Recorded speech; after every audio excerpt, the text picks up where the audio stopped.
Our first speaker is Assemblymember Marie Waldron.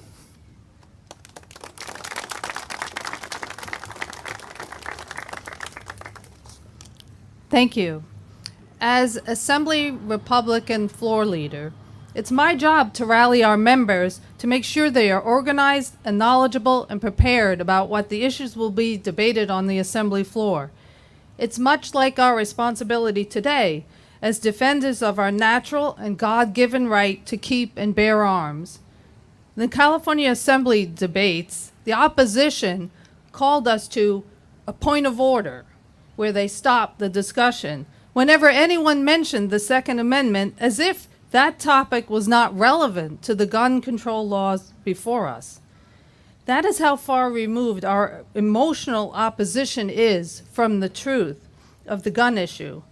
Restricting any aspect of our right to keep and bear arms is an assault on the Second Amendment. It is relevant. In fact, they actually believe that by disarming law-abiding citizens, the criminals and the radical Islamic terrorists will actually abide by the regulations or even the initiative that we'll be voting on in November. They'll actually abide by that and happily register their ammo purchase or legally buy the, quote, right firearm is absurd at best and ignorant and dangerous at worst.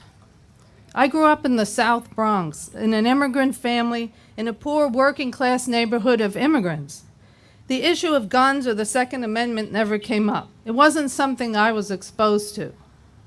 It was only in September 2001, while feeding my then 8-month-old son as he sat in his high chair, as the first of the World Trade Center buildings came crashing down behind him on the TV screen, did I feel the true fear and concern that now I had someone that I needed to protect.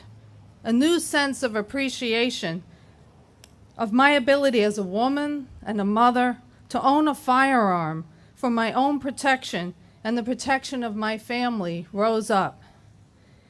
Putting my legislator hat aside for a moment, as a mom, like a lioness arising, if necessary, I am ready to fight with every resource available in me in order to protect my child, and that includes a firearm.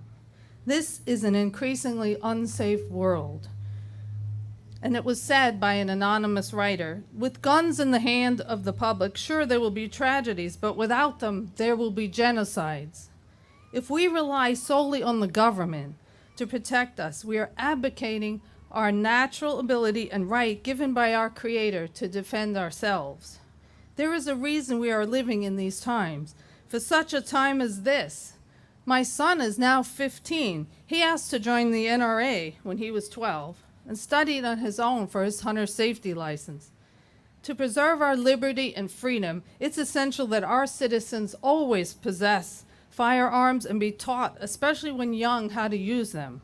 A gun, not a phone, in the hand of an elderly lady is a great equalizer when the intruder breaks in. That's why I made sure I learned safe gun handling and also taught my son. We don't want to be on the watch when our rights of self-defense are taken away. But like lobsters put in the water to boil, they don't realize a slow progression. When we look at these things they're doing in Prop 63 and some of the gun bills on the Assembly floor, they're picking away all around the side, but what they really want to do is complete confiscation. Justice William O. Douglas opined, quote, as nightfall does not come at once, neither does oppression. In both instances, there's a twilight when everything remains seemingly unchanged. And it is in such a twilight that we must be most aware of change in the air, however slight, lest we become the unwitting victims of darkness. Quote, it's an incredible attack, but they are getting bolder because they've been winning. So bit by bit, incrementally, they're taking away our rights. But every new gun control law they can impose without our resistance gives them one more bit of leverage to make gun ownership for you and your children and your grandchildren as difficult as possible. It's our time to stand up and fight. Thank you. Without someone doing something about it, it's not going to get any better.